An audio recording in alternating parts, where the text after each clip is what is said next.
स्वस्थ भारत के आज के अंक में आप सभी का बहुत बहुत स्वागत है। नमस्कार। जैसे जैसे हम ज़िंदगी में आगे बढ़ते हैं वैसे वैसे कोई ना कोई स्वास्थ्य की समस्याएं जो हैं वो आए दिन हमारे साथ आती रहती हैं, चाहे वो कभी छोटी होती हैं कभी बड़ी होती हैं। लेकिन जो सबसे ज़्यादा कॉमन जो लक्षण हम देखते हैं, कई लोगों की जो ये परेशानी होती है, ये शिकायत होती है कि अक्सर उन्हें सिर में दर्द होता है। तो ये सिर में दर्द को भी हमें बिल्कुल मामूली रूप से नहीं लेना चाहिए, बल्कि इसके पीछे भी कई सारे कारण हो सकते हैं। उनमें से एक कारण हो सकता है ट्यूमर। जी हाँ, आज हम बात करने वाले हैं ब्रेन ट्यूमर के बारे में कि ये क्या है, इसके क्या लक्षण होते हैं, इसकी जांच कैसे होती है, क्या ये ठीक हो सकता है, नहीं हो सकता है। बहुत सारी बातें हैं जो इसके बारे में आपको जानना बहुत ज़रूरी है। और आपको बता दें कि आज ब्रेन ट्यूमर पर आपको तमाम जानकारियों से लैस करने के लिए हमने अपने स्टूडियो में आमंत्रित किया है सुप्रसिद्ध न्यूरोसर्जन हैं, रिम्स रांची में कार्यरत हैं, डॉक्टर विकास कुमार। डॉक्टर साहब, आपका बहुत बहुत स्वागत है हमारे कार्यक्रम में। नमस्कार है सर आपको। सर, ब्रेन ट्यूमर की जब बात होती है तो थोड़ा सा डर तो लग जाता है, लेकिन कई बार लोगों को ये नहीं समझ में आता है कि ये ब्रेन ट्यूमर, ये जो शब्द है ये क्या है। कैंसर है, ट्यूमर है, घाव है, मतलब क्या है ये? इसमें तो अगर हम अब बात करें, बिल्कुल अगर टेक्निकल टर्म में जाएं तो अगर हम ब्रेन ट्यूमर और कैंसर की बात करते हैं तो बेसिकली यह ब्रेन के अंदर में एक गांठ हो सकती है। अब उस गांठ, अगर ब्रेन के अंदर में गांठ है, उस गांठ को जब हम जांच करते हैं, जांच करने के बाद पता चलता है यह कौन सी ग्रेड की है। अच्छा। अगर यह बहुत अर्ले वाले रूप में है, बहुत साधारण रूप से है, तो इसे हम लोग ट्यूमर कह सकते हैं। अच्छा। लेकिन अगर यह घातक हो रही है और बहुत जल्दी बढ़ रहा है, यानी इसकी ग्रेड ज़्यादा है, तब हम इसे मैलिग्नेंट कह सकते हैं, तब हम कह सकते हैं कि यह कैंसर का रूप ले लिया है। अच्छा। तो अगर जी आम भाषा के समझने के लिए ट्यूमर जनरली अगर हम लोग बोलते हैं तो यह थोड़ी सी जो है कम घातक है, और अगर कैंसर बोलते हैं तो यह बहुत जल्दी बढ़ने वाली है और बहुत ज़्यादा जो है बिल्कुल जानलेवा भी साबित हो जानलेवा सकती है। और ऐसे ट्यूमर, मतलब जैसे कुछ गांठ हो रही है अगर, और उसका पता अगर जल्दी चल जाता है तो फिर ये मतलब ठीक हो सकता है, लाइलाज नहीं है। बिल्कुल, ये तो हम धीरे धीरे आपसे जानेंगे इसका इलाज क्या है, नहीं है भी कि नहीं है। लेकिन जैसे आपने बताया कि ये ब्रेन ट्यूमर क्या होता है, गांठ सी बन जाती है हमारे सर में, लेकिन बाहर से कुछ समझ में नहीं आता है, दिखाई तो देता नहीं है। तो इसके पीछे कारण क्या है वो हम आपसे जानेंगे सर, लेकिन उससे पहले हम ये जानना चाहते हैं कि इसके लक्षण क्या होते हैं, क्योंकि सबसे पहले उसी को समझना ज़रूरी है ताकि प्रारंभिक अवस्था में ही लोग दिखाने के लिए जाएं। ब्रेन ट्यूमर की जो सिम्टम्स आएंगे, उनके जो लक्षण आएंगे, अगर उसमें सबसे पहले आप देखें तो एक सबसे कॉमन जो सिम्टम आता है, जो लक्षण आता है, वो है सिर दर्द। अच्छा। वो सिर दर्द आपको कंटिन्यूस रहता है, वो सर के किसी भाग में भी हो सकता है। लेकिन यह बोलने से घबराने की आवश्यकता नहीं है कि सारे सिर दर्द जो हैं वह ट्यूमर नहीं है और वह कैंसर नहीं है। तो आप कैसे डिफ्रेंशिएट कर सकते हैं कि यह नॉर्मल सिर दर्द है या ये है? तो जब ये सिर दर्द होगा तो कहीं ना कहीं इसके साथ और भी सिम्टम्स होंगे, जैसे मिर्गी का दौरा आना, आँखों की रोशनी कम होना, उल्टियाँ बार बार आना, बहुत ज़्यादा आना, और यह सिम्टम लगातार बढ़ता चला जाएगा। कान में कम सुनाई देना। अच्छा। बच्चों, अगर यह बच्चों में हो रहा है तो बच्चों का सिर बड़ा हो जाना, ये जो लक्षण है यह सिर दर्द के साथ में रहेंगी। एक सारी तो नहीं रहेंगी, लेकिन कुछ न कुछ सिम्टम जो है सिर दर्द के साथ में रहेगी। तब हमें सोचने की आवश्यकता है कि यह मामूली सर दर्द नहीं है, हमें कुछ न कुछ इस पर इन्वेस्टिगेट कराना है और दवाइयाँ लेनी है। बिल्कुल। सर दर्द तो कई सारी चीज़ों में हो सकता है। कई बार हम धूप में भी ज़्यादा देर रह लेते हैं या कभी कभी भूखे भी रह जाते हैं। तो सर दर्द के मायने ये बिल्कुल नहीं है कि ये ट्यूमर ही है। ये आपने बिल्कुल सही बात हमारे दर्शकों को कहा है, क्योंकि ऐसा नहीं हो कि सर दर्द मतलब ट्यूमर हो गया। तो ये लक्षण सर आपने बताए हैं कि सर दर्द के साथ साथ और भी जो सिम्टम्स हैं, लक्षण हैं, वो सारे दिखाई देते हैं। सारे नहीं भी तो कुछ ना कुछ साथ साथ चलते हैं। तो ये इसके पीछे अब हम कारण जानने की कोशिश करेंगे कि ये कैसे और क्यों डेवलप करता है। ब्रेन ट्यूमर बेसिकली अगर बोलें तो बहुत सारी थ्योरी है। कुछ जो ब्रेन ट्यूमर्स है वो जेनेटिक्स होते हैं। अच्छा। कि उनका आनुवांशिक जो गुण है उन्हीं में कुछ न कुछ बदलाव हुआ है, जिसके कारण वो पार्टिकुलर व्यक्ति किसी प्रकार के ट्यूमर के लिए जो प्रोन होता है और उसमें होने की संभावना थोड़ी ज़्यादा होती है। अभी रिसेंट बहुत ज़्यादा अप्रूव नहीं है, लेकिन कुछ प्रकार के ट्यूमर जो हैं वो ड्यू टू द रेडिएशन देखे जा सकते हैं। हालांकि इनका प्रतिशत बहुत कम है कि अगर आप रेडिएशन में बहुत ज़्यादा रहते हैं तो ब्रेन ट्यूमर होने के जो चांसेज हैं बढ़ जाते हैं। हाँ, वो बढ़ जाते हैं जी। तो ये मतलब ज़्यादातर जैसा आपने कहा कि मुझे लग रहा है कि आनुवांशिक ज़्यादा है। हाँ, आनुवांशिक ज़्यादा है और मल्टी फैक्टोरियल आप बोल सकते हो। बहुत सारी फैक्टोरियल होती है कि व्यक्ति आनुवांशिक रूप से थोड़ा कमज़ोर है और बाकी कैंसर जीनेसिस जो होता है उसमें एक मुख्य कारण होता है कि बहुत सारे ऐसे चीज़ है जो कैंसर को जन्म देते हैं। जैसे रेडिएशन, एक्सटर्नल रेडिएशन होते चला गया जो ब्रेन ट्यूमर पे हम लोग कर सकते हैं, और variety of the things. Sometimes ऐसा प्रपोज भी है कि कोई वायरस है, हालांकि इट्स नॉट स्टिल प्रूवन, लेकिन वी आर गोइंग कि हम लोग कैसे उसको कर पाए, संभावना है। तो हम लोग मान के चलते हैं कि एक तो जेनेटिकली पॉइंट ऑफ व्यू से व्यक्ति थोड़ा कमज़ोर है, या उसके अनुवांशिक जो जीन है उसमें कहीं ना कहीं थोड़ी कमजोरी है, और बाहर से बहुत सारे मल्टीफैक्टोरियल चीज़ आते हैं। ठीक है, ये दोनों जब कंबाइन होते हैं तो चांसेस जो है वो बढ़ जाते हैं। जैसे कि कैंसर की जब भी हम बात करते हैं तो हम बात करते हैं कि तंबाकू वगैरह हुआ, ये सब भी बहुत बड़ा रीज़न है। तो क्या ये गांठ में भी, ट्यूमर में भी इस तरह ट्यूमर में, ब्रेन के ट्यूमर में थोड़ा कम है, बस कि तंबाकू और बाकी चीज़ों से जो लंग्स कैंसर है, ठीक है, इनके जो चांसेस है, माउथ के कैंसर है, ओरल कैंसर है, ये क्योंकि डायरेक्ट रूप से उनको प्रभावित करती है। तंबाकू का सेवन करते हो तो सीधा आपके चेहरे अंदर, माउथ के अंदर जो है प्रभावित होता है।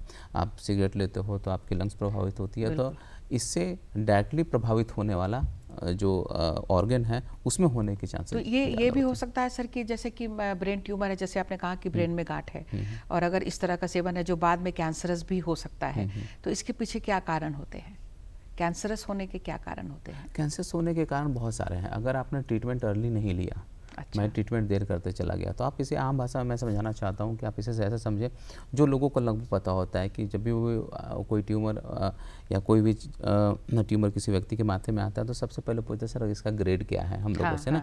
तो मैं आम भाषा में बताता हूँ कि जैसे हम लोग समझ सकते हैं ग्रेड 1 है, ग्रेड 2 है, ग्रेड 3 है, ग्रेड 4 है। तो 4 हो गया बहुत ही सीवियर केसेस, जो वो कैंसर का रूप ले चुका है। इनिशियल वाले में हम लोग मान के चलते हैं कि ट्यूमर हो रखा है। अब ट्यूमर बहुत अलग अलग तरीके से होते हैं। ऐसे ट्यूमर होते हैं कि जो 10 साल तक बिल्कुल आपके ब्रेन में पड़े हुए हैं, और अगर बढ़ भी रहे हैं तो 0.3 mm, 0.4 mm, 0.6 mm per year के रेट से जो मतलब उसके लक्षण में बिल्कुल मिल नहीं पाते हैं। बहुत कम प्रभावित होता है। और तो इस प्रकार के बहुत स्लो ग्रोइंग ट्यूमर होते हैं। कुछ ट्यूमर होते हैं जो बड़े फास्ट होते हैं, जो पता चला कि 3 महीने में ही छोटे से एक बड़ा रूप धारण कर लिया और व्यक्ति को बिल्कुल या तो पैरालाइज कर दिया है, या उनके बहुत सारे सिम्टम्स आ गए हैं और जानलेवा हो सकता है।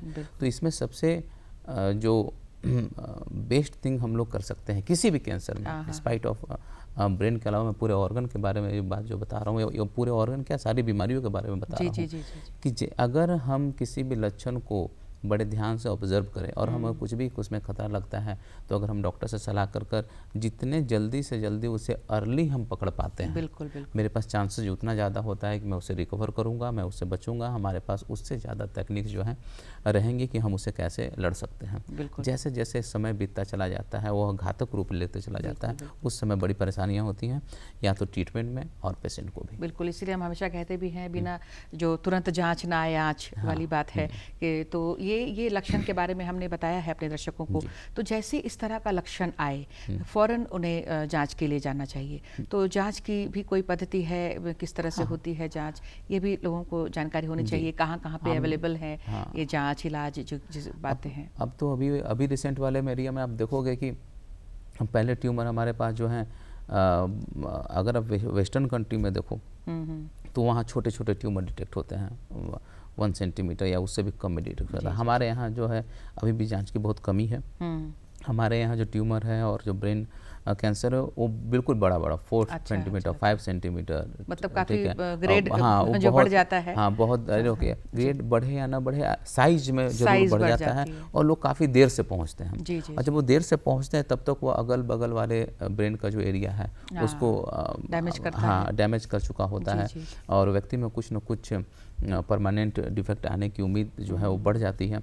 तो ऐसे में हम लोग ये कर सकते हैं कि आपके पास आप जैसे भी इस प्रकार के सिम्टम जो मैंने बताए हैं, सिर दर्द, उसके साथ में उल्टी लगातार आना, आँखों की रोशनी कम होना, कान में कम सुनाई देना और सिर का साइज बड़ा होना, ठीक है, और यह काफ़ी 3 से 4 महीनों में या 6 महीनों में काफ़ी एग्रेसिव हो गया, ये लगातार बढ़ता चला जा रहा है, काफ़ी कम ड्यूरेशन का हो। जी। अगर ये 10 साल से कोई सिम्टम को, अभी कभी कभी आप देखोगे कि बहुत सारी महिलाएं हैं, उनको 10 साल से जो है क्रोनिक धीरे धीरे सर दर्द ऑन एंड ऑफ रहता है, तो उसकी उम्मीद जो है बहुत कम होती है। लेकिन यह कम समय में 3 से 4 महीने में, 5 महीने में, ठीक है, अगर ये सारी सिम्टम्स आने लगे, सिर दर्द के साथ ये जो मैंने सिम्टम्स बताए हैं, आंखों की रोशनी, बार बार उल्टी होते चला जाना, सर का साइज बड़ा होना, मिर्गी आना, ठीक है, कान में कम सुनाई देना, ये सब अगर सिम्टम्स आ रहे हैं, ठीक है, या व्यक्ति के व्यवहार में जो है बदलाव आना है, ये सब सिम्टम्स अगर आते हैं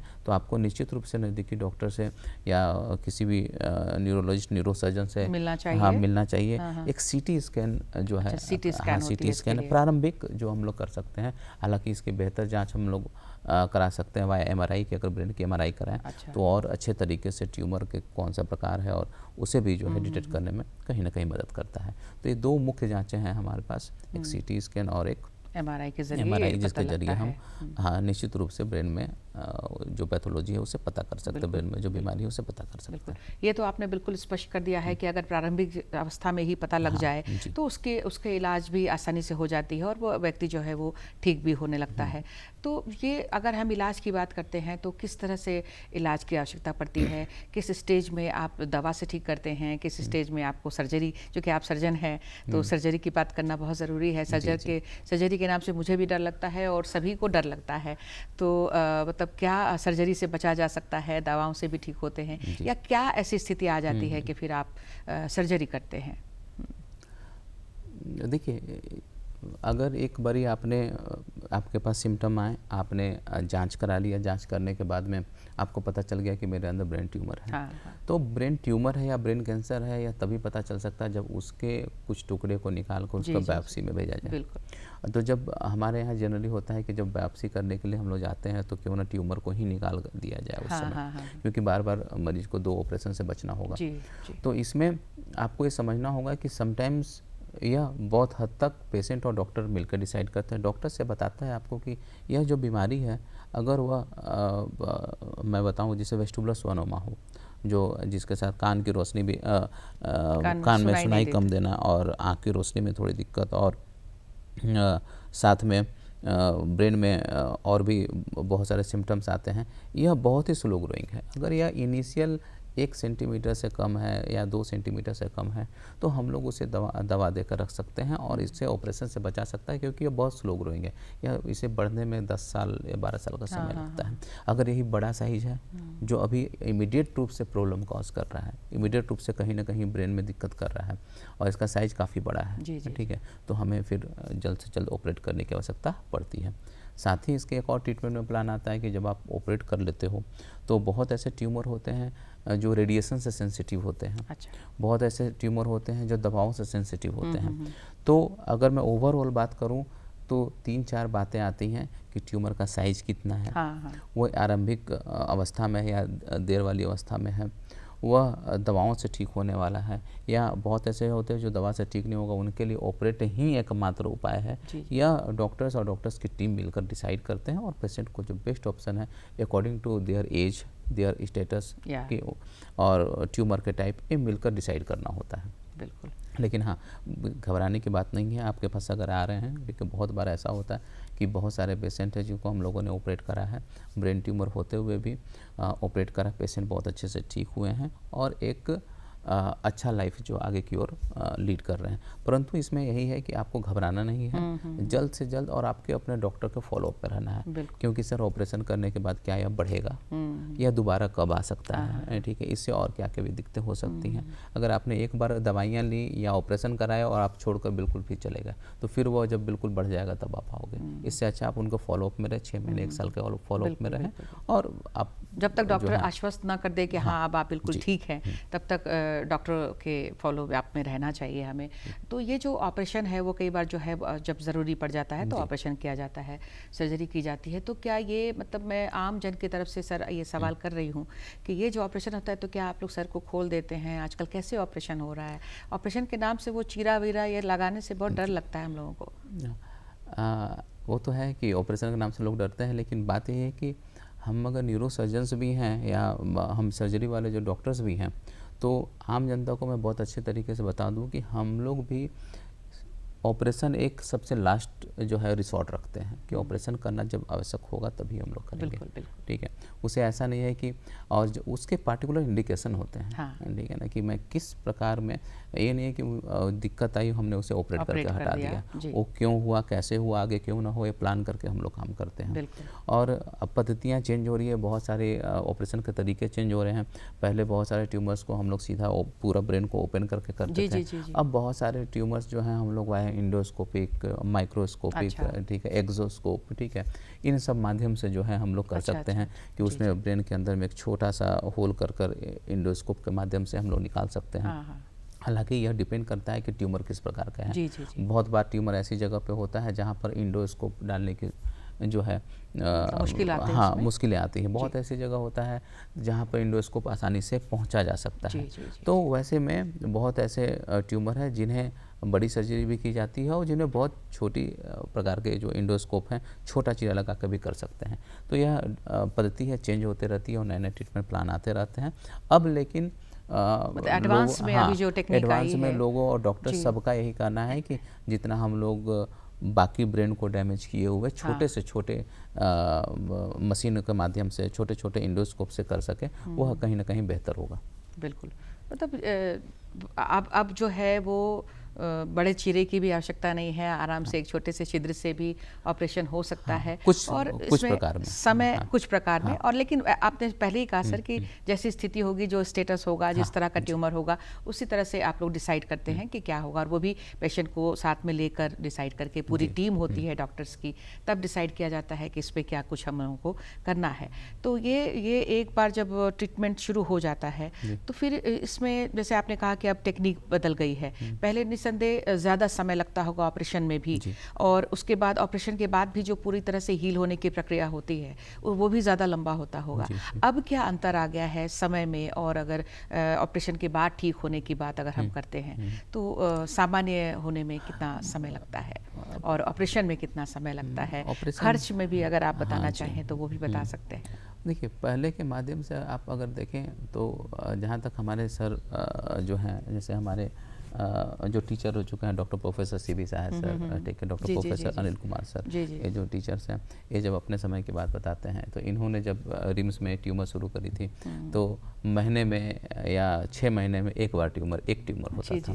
वो भी वह बचे या ना बचे यह बोलना बड़ा मुश्किल हो पाता था क्योंकि उसमें नहीं थे। लेकिन उसके बाद उन लोगों का, जो हमारे गुरुजनों का मेहनत है वो रंग लाया, और अभी ऐसा है कि एक सप्ताह में हमारे यहाँ रिम्स में जो है 2, 3, 4, 7, 8 ऐसे ब्रेन ट्यूमर्स जो है एक सप्ताह में, हाँ, एक सप्ताह में ऑपरेट होते चले जाते हैं, और पेशेंट जो है पहले से कहीं ना कहीं बेहतर, ठीक है, बेहतर तरीके से हो रहा है। एक क्योंकि अब हमारे पास आईसीयू सुविधा जो है पहले से बेहतर है, हमारे पास नई नई मशीनें पहले से बेहतर है, डॉक्टर्स की स्किल लर्निंग जो है वो होती चली जा रही है, जैसे जैसे समय बीतते चला जाता है वो हम लोग करते चले जाते हैं। पेशेंट अब ज़्यादा जागरूक हैं। पहले सीटी स्कैन पूरे झारखंड वगैरह में अगर आप जाओ अभी से 20 या 25 साल पहले, तो उस समय ट्यूमर बहुत रेयर हमारे पास पहुंचता था। अब चूंकि लोग जागरूक हैं, कुछ भी हो तो फट से सीटी स्कैन कराकर खुद पहुंच जाते हैं। बिल्कुल, और हम जागरूक करते भी रहते हैं। जी, तो खुद से सीटी स्कैन पहुंच के सारा रिपोर्ट लेके आपके पास आ जाएंगे, सर हो चुका है, ये मॉडलिटी ऑफ ट्रीटमेंट है, आप बताइए हमारे कर लो। तो ये मरीज की जागरूकता भी है। तो जितना अर्ली हमारे मुझे जो है बीमारियां मिलेंगी, हम लोग को बीमारियां मिलेंगी, उससे हम लोग उतना अच्छे तरीके से ठीक करेंगे। बिल्कुल, तो ये पहले से बहुत ज़्यादा मतलब एडवांस हो गई है ये जो टेक्निक है। ऑपरेशन की बात करें या फिर पेशेंट के अच्छे होने की बात करते हैं तो बहुत सारे ट्रीटमेंट और बहुत सारे तरीके इलाज के नए नए आ गए हैं। तो इसलिए मतलब हिचकना नहीं चाहिए अगर ऐसी लगती है परेशानी। खर्चे की बात जो आपने बताई, तो हमारे यहाँ रिम्स में मरीज को ऑपरेशन के लिए कोई खर्चा नहीं होता, वो बिल्कुल निःशुल्क होता है। और जो कुछ अगर हम लोग को ज़रूरत भी होता है तो आयुष्मान योजना जो है प्रधानमंत्री, बिल्कुल उसके तहत आयुष्मान योजना जो है उसके तरह हमारे इलाज हो जाते हैं। तो यह तो हमारे जो इंस्टीट्यूट है वो बिल्कुल निःशुल्क है। बिल्कुल। और ये भी अच्छी बात आपने बताई है कि अब इतना एडवांस हो गया है टेक्निक कि पहले कहाँ महीनों में 1 या 2 ऑपरेशन होते थे, और अब काफ़ी सारे पेशेंट आते हैं और नहीं मतलब ऑपरेशन भी हो जाता है उनका, और बिल्कुल सही होकर भी जाते हैं लोग। ऐसे कितने पेशेंट होंगे जो ठीक होकर भी पूरी तरह से गए हैं, उसको फिर आफ्टर इफेक्ट में कुछ परेशानियाँ होती हैं क्या? कभी क्या सावधानियाँ रखनी चाहिए उसमें? मैं यही बताना चाहूँगा कि एक जो सबसे बेहतर मैंने बोला कि precaution is better than cure, जो ये लाइन है ना, ये बहुत ही सटीक लाइन है और शुरू से बिल्कुल चलता आ रहा है। अगर आप ये सोचो कि अगर शुरू में इनिशियल अगर ब्रेन ट्यूमर बहुत छोटा हो, तो उस छोटे से चीज़ को निकालने के लिए हमें बहुत ज़्यादा मुश्किल नहीं होगी। हम लोग बड़े बड़े आराम से निकालेंगे और ब्रेन को बहुत कम पार्ट को डैमेज किया होगा। आपको दवाइयाँ भी कम खाने पड़ेंगी, ऑपरेशन भी छोटा होगा, आप बड़े आराम से चले जाओगे। लेकिन आप इस बात को सोचो कि अगर ट्यूमर वो काफ़ी बड़ा हो गया ना, ब्रेन को ऑलरेडी वो डैमेज करके रखा, तो हम लोग ट्यूमर को निकाल सकते हैं, लेकिन जो ब्रेन उसने डैमेज कर दिया या ब्रेन के जो पार्ट्स हैं उसको उन्होंने डैमेज कर दिया, उसे तो वापस लाना बड़ा मुश्किल होता है। तो वैसे पेशेंट में जो है पोस्ट ऑप जो है ऑपरेशन के बाद भी जो है कई दिक्कतें रह जाती हैं। बहुत बार पेशेंट अगर का हाथ और पैर पहले से ट्यूमर की वजह से काम नहीं कर रहा है, तो हम लोग अगर ट्यूमर निकाल दे तो वह जान बच जाता है, लेकिन हाथ पैर में कमजोरी रहने की संभावना जो है बची रह जाती है। तो यह कहीं ना कहीं डिपेंड करता है कि ट्यूमर किस प्रकार पे है और किस जगह पे है।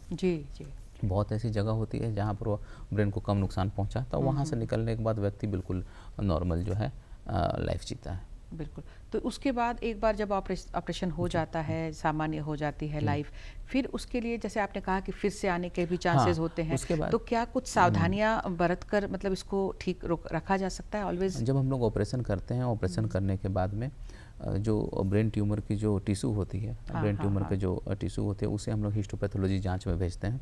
हिस्टोपैथोलॉजी जांच होती है जिससे वो गोल्ड स्टैंडर्ड है, जिससे पता चल जाता है कि यह ट्यूमर किस प्रकार का है। यह ग्रेड 1 का ट्यूमर है या ग्रेड 4 का है, या शुरुआती वाला ट्यूमर है या बहुत अंतिम वाला ट्यूमर है।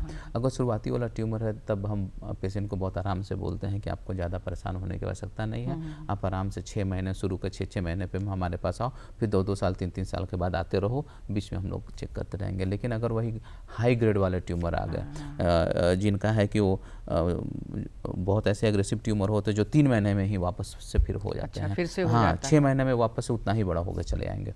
जैसे ग्लायोब्लास्टोमा GBM एक ट्यूमर का प्रकार, मतलब वो एक पर्सन टू पर्सन ये डिफर करता है, एक टेंडेंसी रहती है ट्यूमर के प्रकार पे वो निर्भर करता है कि वो ट्यूमर का बिहेवियर कैसा, वो काफ़ी एग्रेसिव है या बिल्कुल नॉर्मल है। तो वैसे में हिस्टोपैथोलॉजी की जब रिपोर्ट आती है तब हम मरीज को बता देते हैं कि यह हिस्टोपैथोलॉजी की रिपोर्ट के अनुसार आपको जल्दी से जल्दी या 3-3 महीने पे या 2-2 महीने पे हमारे पास आने की आवश्यकता है। यह ट्यूमर अगर रेडिएशन सेंसिटिव होगा तो आपको रेडिएशन या आम भाषा में जो सेकाई बोलते हैं, सेकाई कराने की आवश्यकता है। यह ट्यूमर अगर दवाओं से ठीक होगा तो दवा भी साथ में लेने की आवश्यकता है। या अगर ये कुछ नहीं है, बिल्कुल नॉर्मल ट्यूमर है, तो हम उन्हें बोलते हैं कि आप 6 महीने या 1 साल में आकर हमारे पास सिर्फ एक बार स्कैन कराते चल जाओ उसको कि वो बढ़ तो नहीं रहा है या वहीं पे है। तो यही 3 मॉडलिटी होती है, wait and watch technique, either फिर रेडिएशन या फिर साथ में मेडिसिन चलाते हैं, या एग्रेसिव है तो भाई फॉलो अप की ड्यूरेशन हम लोग थोड़ा कम कर देते हैं कि आप जल्दी जल्दी हमारे पास आना। बिल्कुल। मतलब एक बार ठीक होने के बाद भी ऐसा नहीं है, क्योंकि अगर टेंडेंसी होती है ट्यूमर की, एक बार बॉडी में अगर ये रहती है तो फिर चांसेस हो सकते हैं।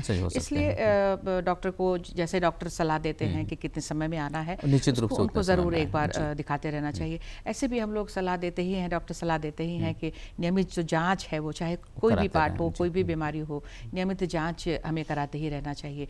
इसमें उम्र की भी कोई बात होती है डॉक्टर साहब? जैसे बच्चों में भी हो सकता है, आपने कहा, किस उम्र में ज़्यादातर जैसे आपके पास पेशेंट आते हैं?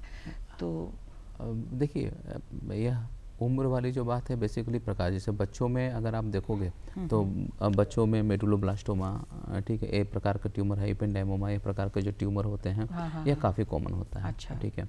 आप बड़ों में देखोगे, ठीक है, तो मेनिंजियोमा, फीमेल्स में देखोगे तो मेनिंजियोमा। अच्छा। ठीक है ना।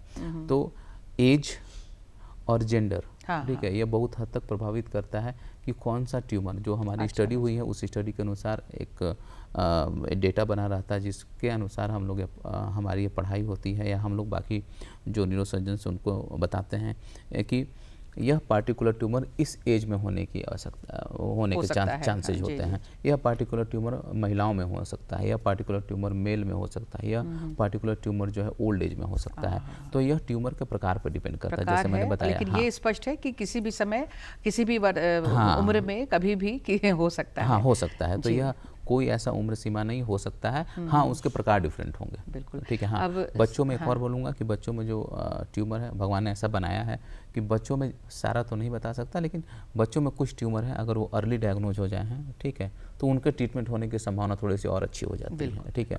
ओल्ड एज में जाने पे जो है ट्रीटमेंट धीरे धीरे बॉडी भी वीक होती चली जाती है, वो है। सारे ट्यूमर की बात नहीं कर रहा हूँ मैं, जनरली बात की ट्यूमर कर रहा हूँ कि कुछ अगर ट्यूमर है कि जो बच्चों में अगर 7-8 साल 10 साल में होते चलेगा, उसका ट्रीटमेंट आप अच्छे से करो तो उनका जो आगे का प्रोग्नोसिस है वो काफ़ी अच्छा होता है। बिल्कुल।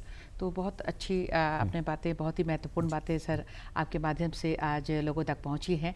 और ये जो सर दर्द की बात से हमने शुरू की थी, तो इस पर ध्यान रखेंगे हमारे जितने भी दर्शक हैं, हमारे जितने भी सुनने वाले हैं, देखने वाले हैं, वो सर दर्द को भी मामूली नहीं लेना है। सर दर्द के साथ अगर चलते चलते कुछ और सिम्टम्स मिलते हैं तो ज़रूर अपने डॉक्टर्स के पास जाना चाहिए। तो सर, समय अब हमें इजाज़त नहीं दे रहा है। सवाल और भी मेरे अंदर बहुत सारे आ रहे हैं, लेकिन अब फिर से अगले कार्यक्रम में आपको फिर से बुलाएंगे और सवाल करेंगे। सर, आज आपने अपना कीमती वक्त दिया, बहुत ही महत्वपूर्ण जानकारियाँ ब्रेन ट्यूमर को लेकर आपने बताई हैं हमें। आपका बहुत बहुत धन्यवाद और नमस्कार सर। और आप सभी दर्शकों को भी बहुत बहुत धन्यवाद।